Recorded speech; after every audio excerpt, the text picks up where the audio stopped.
ఒక బస్సు ప్రయాణంలో ఒక బాగా చదువుకున్న వ్యక్తి పక్కన పాత బట్టలు వేసుకున్న ఒక సాధారణ పల్లెటూరి రైతు వచ్చి కూర్చున్నాడు. అతని వస్త్రధారణ చూసి ఆ చదువుకున్న వ్యక్తి కొంచెం చిన్న చూపుతో ముఖం తిప్పుకున్నాడు.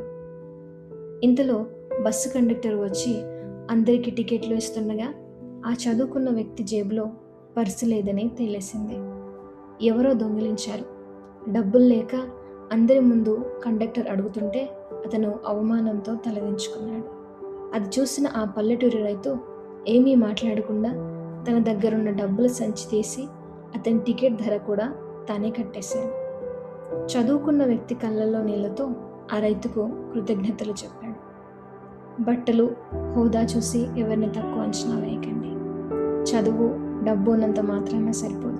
సమయానికి ఆదుకునే మంచి మనసున్నవాడే గొప్పవాడు. వీడియో నచ్చితే లైక్, షేర్, సబ్స్క్రైబ్.